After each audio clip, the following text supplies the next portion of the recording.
Hello everyone.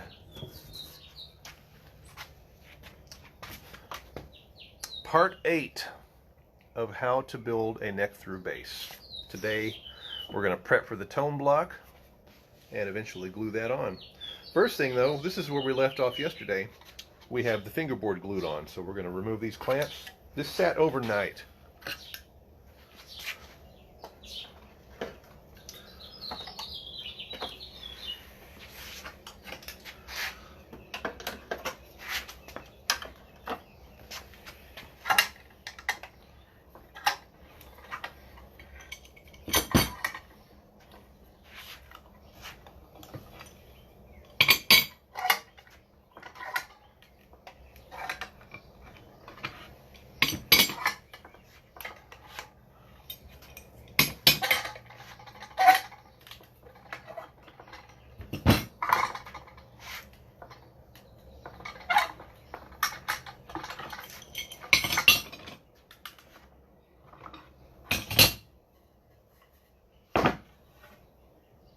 Right, and there we have our fingerboard glued on. I always like to inspect the edges and be sure that everything is down nice and flush and that we have no gaps and we're looking good here. That's what I want to see. Alright, now the tone block is going to go on this back portion of this neck blank. There are a couple little spots where my clamps ever so slightly marred that, so I'm going to gently level that. Now I only need to worry about this area right here because the tone block is barely going to make contact right there. Everything from here back is level and has already been leveled previously. So let's get on some safety equipment here. We're going to go back to the ever so important edge sander.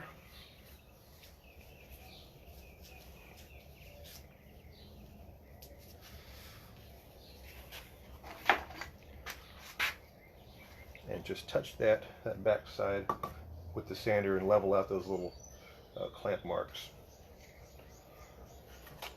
All right, follow me.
Nice and smooth. That's what we want.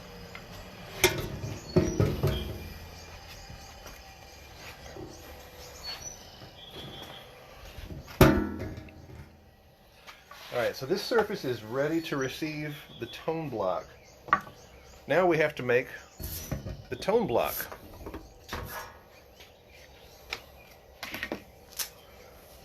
Now this isn't something where you just go down to Home Depot and get a tone block.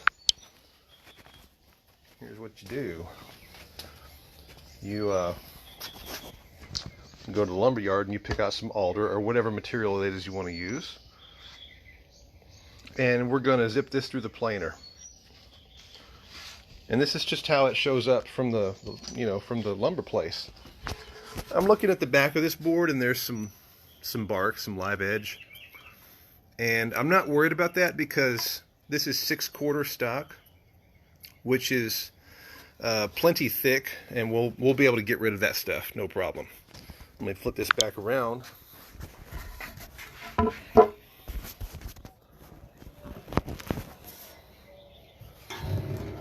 we're going to do is put this through the planer. let me reposition some things so that I'm not running into things on my bench. This is part of working in a tiny shop, is you kind of have to roll things around.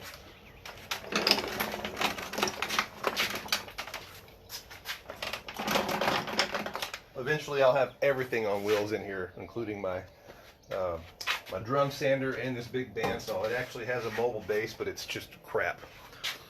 All right, where are we at? That's there.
Okay, that's that.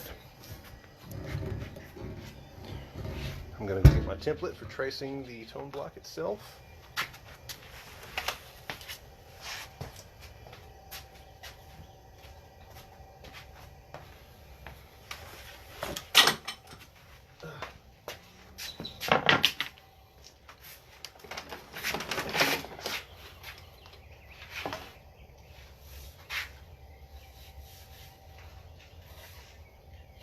So what we're going to do, let me try and get this camera positioned where you can see what I'm looking at. Flip this around. If we look at the end of the board, you can see it's basically flat sawn grain orientation. See that? What I'm going to do, I'm going to make this the glue side so that we have like a cupping effect. So what I'm going to do is I'm going to mark with that looking up. What that means is the neck is going to sit on top of this. And I just dropped my remote for my AC. So we're going to set this on there like that. And as always, these things are oversized, right? It's all about having a little bit of slack, having a little bit of extra material to work with, and then sculpt it down from there. I'll say it again, you can always remove material, but you can't put it back. So very simply, I'm going to trace this. We'll just butt it up right to the end because that is where I freshly cut that.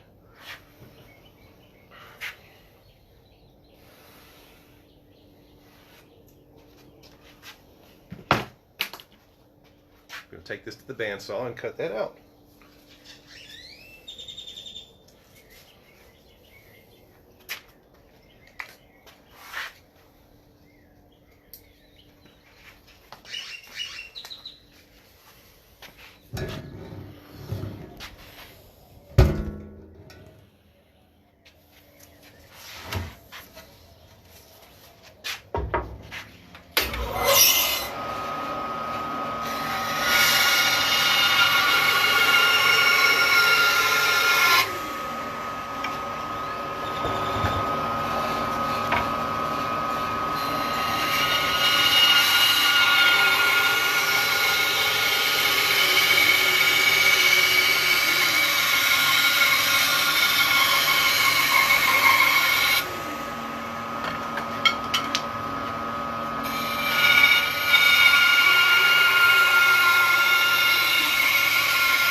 So here's our tone block.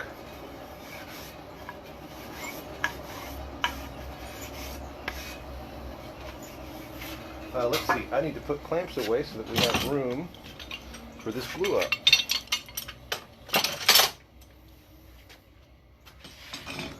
And I'm going to grab, actually I'm going to need these, yeah, because I'm using those other clamps, so I'm going to pull those out.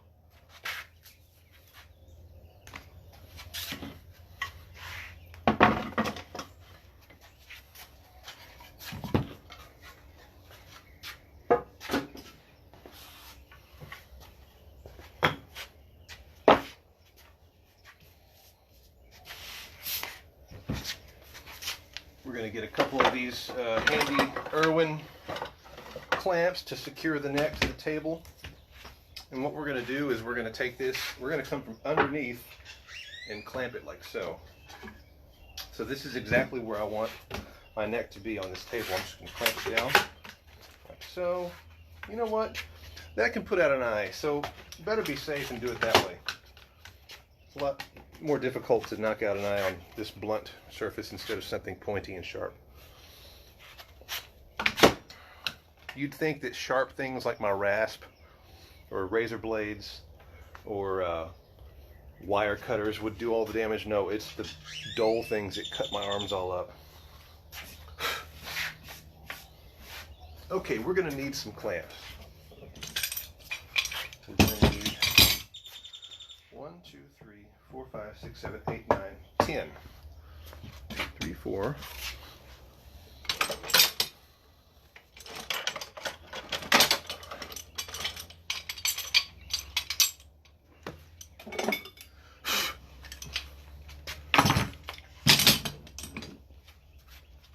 Be sure everything's nice and secure. Get a glue spreading device, an expired credit card of choice. Business cards work. They're kind of a one-time use. Just throw them away afterwards. All kinds of things you can use to spread glue. Just get a good clean surface before you start. We're going to apply glue to the top of the tone block. Little minor detail, you want to be sure that you understand if you're building a right-handed or left-handed base. Let's say this was going to be left-handed.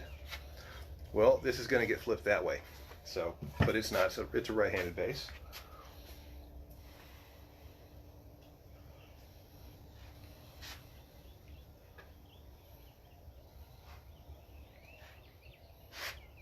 There's your glue.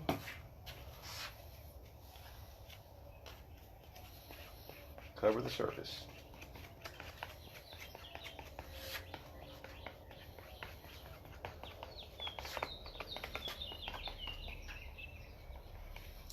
Oh, and I forgot, I need a smaller Irwin clamp. This little guy. Here's a trick. Since there's one of me, and I'm working by myself, this goes underneath, and I'm going to clamp it down with this little one. This is just a placeholder until I get the other clamps on, and then this is going to come off. All right, there's that. I'm going to tack this front corner alongside the fingerboard. This is also why I haven't trimmed the excess material off from the sides of the fingerboard. That will eventually become the taper of the neck. But for now, we're going to use that for clamping purposes. Keep that locked into place.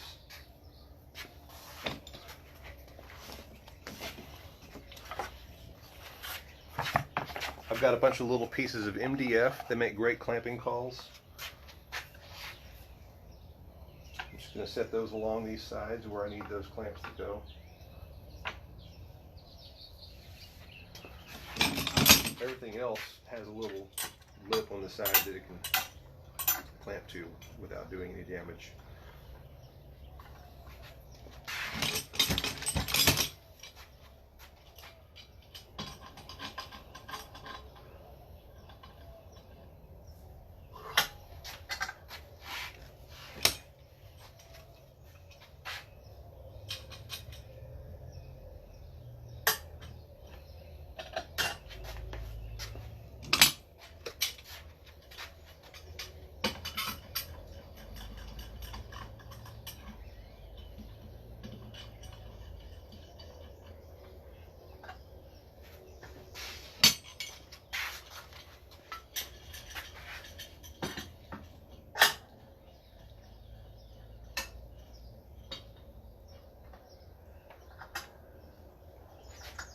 Going to take off the placeholder, and then we're going to put this one clamp on the very end here.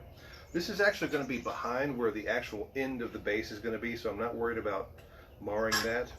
I'm just going to cinch it down, that way we get a good amount of squeeze out. I'm going to put one more. I'm going to use a larger T-clamp for this.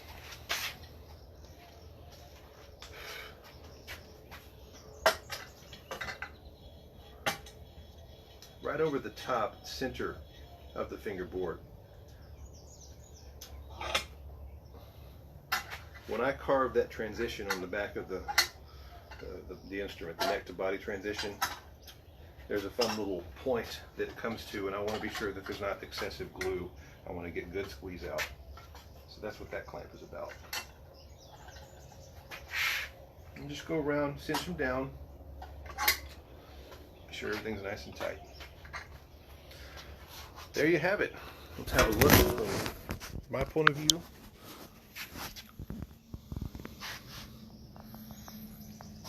All right, you want no gaps. Nice and tight. That is how we glue on a tone block. All right.